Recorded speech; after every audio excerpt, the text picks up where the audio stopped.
அனைவருக்கும் வணக்கம்.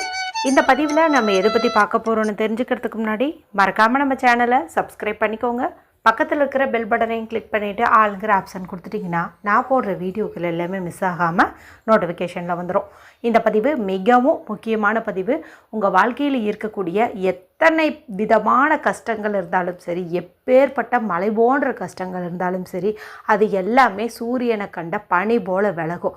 அது மட்டும் இல்லாமல் இதெல்லாம் நடந்தால் நம்ம வாழ்க்கை நல்லா இருக்கும்னு நீங்கள் எதெல்லாம் ஆசைப்பட்டீங்களோ அதெல்லாம் இனி தடை இல்லாமல் முருகப்பெருமானுடைய அருளால் டக்குன்னு நிறைவேறப் போகுது.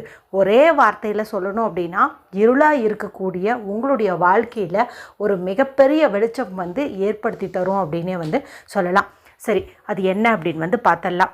நாளைய நாள் நமக்கு ஏப்ரல் மாதத்தின் முதல் தேதி, பங்குனி மாதத்தின் 18ஆம் தேதி நிறைஞ்ச புதன்கிழமை. பொன் கிடைச்சாலும் புதன் கிடைக்காதுன்னு சொல்லுவாங்க. மேலும் இந்த புதன்கிழமை மகாவிஷ்ணுவுடைய வழிபாட்டுக்கும் அவங்கள அதிபதியாக கொண்ட புதன் பகவான் வழிபாட்டுக்கும் ஏற்ற ஒரு நாளாக இருக்குது. அது மட்டும் இல்லாமல் ஆங்கில மாதத்தின் முதல் தேதியாக இருக்குது.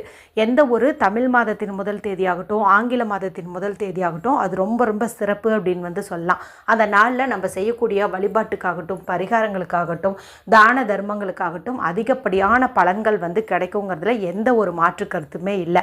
இந்த முறை இந்த ஏப்ரல் 1 இன்னும் சில விசேஷமான அமைப்போடு தான் சேர்ந்து வந்திருக்குது அப்படின்னே சொல்லலாம். முதல் சிறப்பு என்ன அப்படின்னு பார்த்தீங்கன்னா, நாளைய நாளில் நமக்கு பங்குனி உத்திரம் இருக்குது. பங்குனி மாதத்தில் பௌர்ணமி திதியும் உத்திர நட்சத்திரமும் இருக்கக்கூடிய ஒரு நாளை தான் நம்ம பங்குனி உத்திரம் அப்படின்னு சொல்லுவோம். இந்த உத்திர நட்சத்திரம் பார்த்திங்கன்னா நமக்கு இன்று மதியம் 3:58 அப்படிங்கும்போதே தொடங்கிடுது. நாளை மாலை 4:37 வரைக்கும் இருக்குது. பௌர்ணமி திதி பார்த்திங்கன்னா நாளை காலையில் 7:38 அப்படிங்கும்போது தான் தொடங்குதுங்க. இது பார்த்திங்கன்னா நமக்கு வியாழக்கிழமை நாளில் காலையில் 7:57 வரைக்கும் இருக்குது. அப்போ நமக்கு எப்போ இந்த பங்குனி உத்திரம் கணக்கு வச்சுக்கணும் அப்படின்னு பார்த்தீங்கன்னா, காலையில் ஒரு 7:38 இருந்து அப்படின்னு சொல்லிட்டு மாலை 4:37 வரைக்கும் அப்படின்னு நீங்கள் கணக்கு எடுத்துக்கலாம். இந்த பங்குனி உத்திர நாளில் தான் ஸ்ரீராமர் சீதாதேவி திருமணம், மகாவிஷ்ணு லக்ஷ்மி தாயார் திருமணம், பரமசிவன் பார்வதி திருமணம், அதே போல் பார்த்திங்கன்னா முருகப்பெருமான் வள்ளி திருமணம் எல்லாமே நடந்ததாக சொல்லுவாங்க. இந்த பங்குனி உத்திரத்தையே கல்யாண விரதம் அப்படின்னு சொல்லுவாங்க. ஏற்கனவே இந்த அற்புதமான நாளில் செய்ய வேண்டிய முத்தான 3 பரிகாரங்கள் குறித்து வீடியோ போட்டிருக்கிறேன். ஒன்று பார்த்திங்கன்னா வேர் வச்சு செய்யக்கூடிய அற்புதமான பரிகாரம்.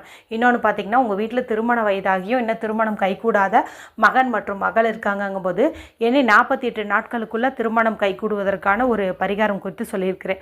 அதே பதிவிலேயே செல்வம் சேருவதற்கான ஒரு முறையும் சொல்லியிருப்பேன். அதாவது பங்குனி உத்திரம் ஒரு நாளில் மட்டும் இருக்க வேண்டிய விரத முறை குறித்து சொல்லியிருப்பேன். சொல்ல வேண்டிய மந்திரம் குறித்தும் சொல்லியிருப்பேன்.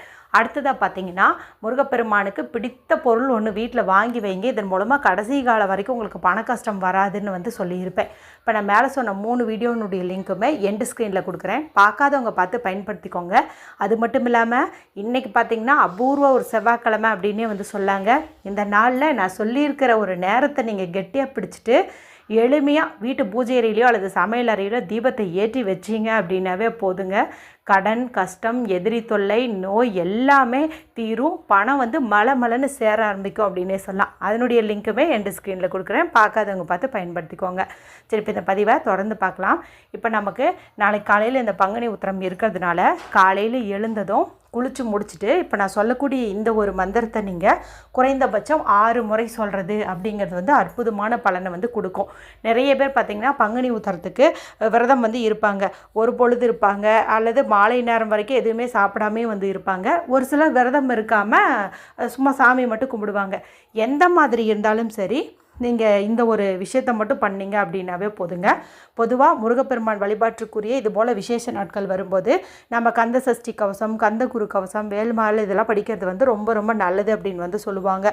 இருந்தாலும் எல்லாமே பார்த்திங்கன்னா கொஞ்சம் பெருசாக இருக்கும். படிக்கிறதுக்கு கொஞ்சம் டைம் எடுத்துக்கும். இப்போ நாளைக்கு வேலைக்கு போகிறவங்களாம் இதெல்லாம் பண்ணிகிட்டு இருக்க முடியாது இல்லையா? ஸோ சிம்பிளான ஒரு முறை கொடுத்து தான் நான் இப்போ உங்களுக்கு சொல்ல போகிறேன்.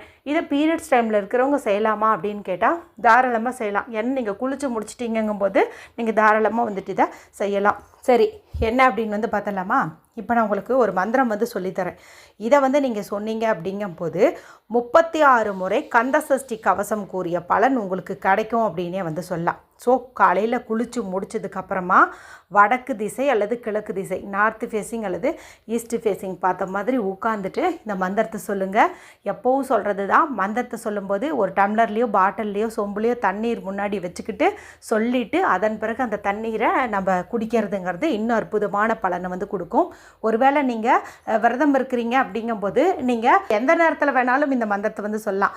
ஏன்னா உணவு எடுத்துக்கிறதுக்கு முன்னாடி சொல்கிறது அப்படிங்கிறது ரொம்ப ரொம்ப முக்கியம். இப்போ காலையில் சாப்பிட்டுட்டு ஆஃபீஸ்க்கு போகிறவங்களாம் இருப்பாங்க இல்லையா, அவங்கெல்லாம் வந்து வெறும் வயிற்றில் சொல்லிவிட்டு அதன் பிறகு சாப்பிட்டுக்கலாம். அதே போல் வீடியோ வந்து நாங்கள் லேட்டாக தான் பார்த்தோம், அதாவது உணவு எடுத்துக்கிட்டதுக்கப்புறம் தான் பார்த்தோம், நாங்கள் சொல்லலாமா அப்படின்னு கேட்டால், நீங்கள் அசைவம் சாப்பிடலை அப்படிங்கும்போது நீங்கள் இந்த மந்திரத்தை வந்து சொல்லலாம். அசைவம் சாப்பிட்டுருந்தீங்கன்னா நீங்கள் இதை சொல்லக்கூடாது. சரிங்களா? விரதம் இருக்கிறவங்க எப்போ வேணாலும் சொல்லலாம். விரதம் இருக்க முடியாதவங்க காலையில் வெறும் வயிற்றில் சொல்கிறது அப்படிங்கிறது நல்லது. சரி, இது என்ன மந்திரம்னு பார்த்தலாம். சரவண பவ ரவண பவச வனபவ சர நபவ சரவ பவசர வன வசர வனப.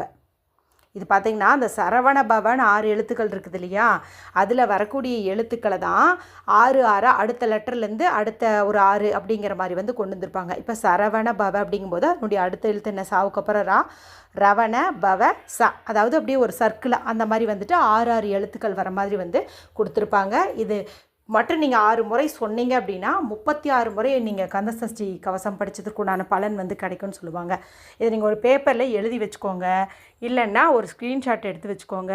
குளித்து வந்து முடித்த பிறகு நீங்கள் வீட்டு பூஜையில் ஒரு தீபம் ஏற்றி வச்சு அங்கேயே உட்காந்து சொன்னாலும் சரி, இல்லை பீரியட்ஸில் இருக்கிறவங்க ஹாலில் உட்காந்துட்டு இது சொன்னாலும் சரி, அற்புதமான பலன் அப்படிங்கிறது நிச்சயம். ஸோ எந்த ஒரு வழிபாடும் செய்ய முடியல, பங்குனி உத்தரத்துக்கு விரதமும் இருக்க முடியல அப்படிங்கிறவங்கெல்லாம் கூட காலையில் வெறும் வயிற்றில் இதை சொல்கிறது அற்புதமான பலனை வந்து கொடுக்கும். அனைவரும் சொல்லி பலனடையுங்க. வீடியோ பிடிச்சிருந்தா மற்றவங்களோடையும் ஷேர் பண்ணுங்கள், லைக் பண்ணுங்கள். மற்றும் ஒரு பயனுள்ள பதிவில் உங்களை சந்திக்கிறேன். நன்றி, வணக்கம்.